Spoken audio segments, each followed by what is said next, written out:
Yep, hi. We're going to show how these leads are connected on the Rolasolar 200 kit. Now, what we've done is we've just pegged out the corners of the bottom so it is laying on an angle.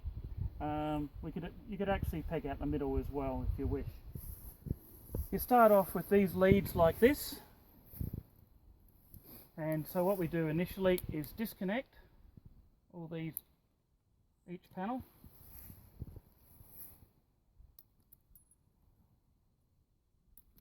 Like that, and what you're left with is a long and a short lead on each panel. So the short leads get connected together, and then you're left with 4 long leads here. So in our accessory kit,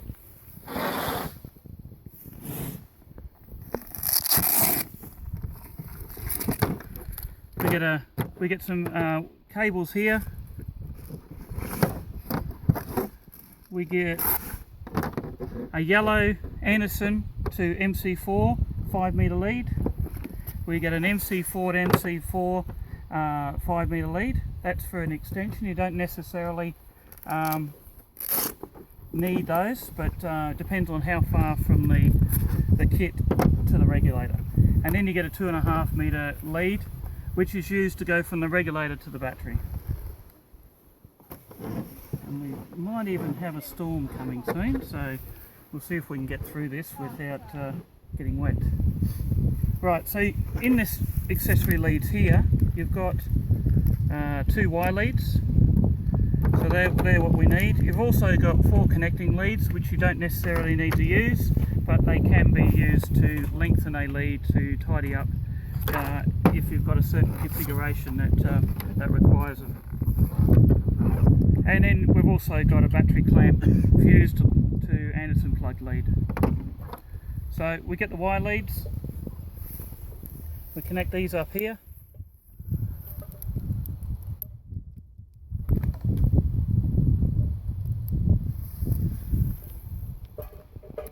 Like that, and that gives you 2 leads here to connect to. We grab this lead here with the yellow connector on it.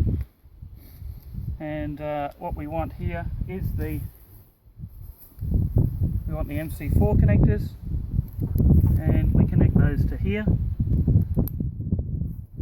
And then up here we might run this, up into here just to keep it out of the way.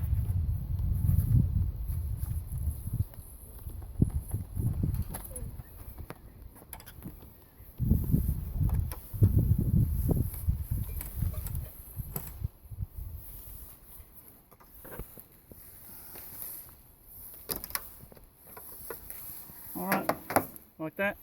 And what we're going to do today is we're going to connect up. The regulator is designed for lead acid batteries, so we're going to connect it up to the main battery on the vehicle.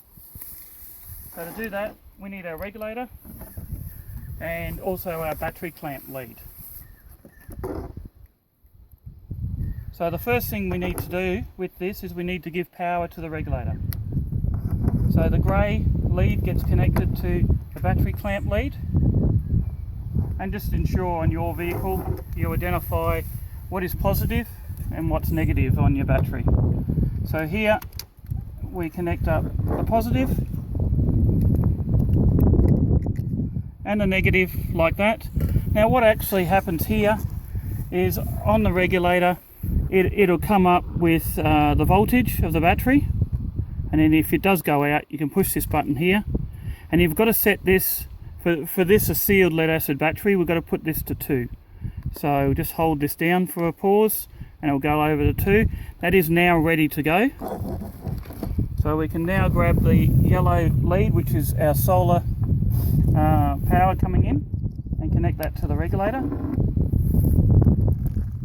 And as we've got very sort of cloudy conditions, that will start to charge. So at the moment, for instance, we've got 0.6 of an amp here coming on and off.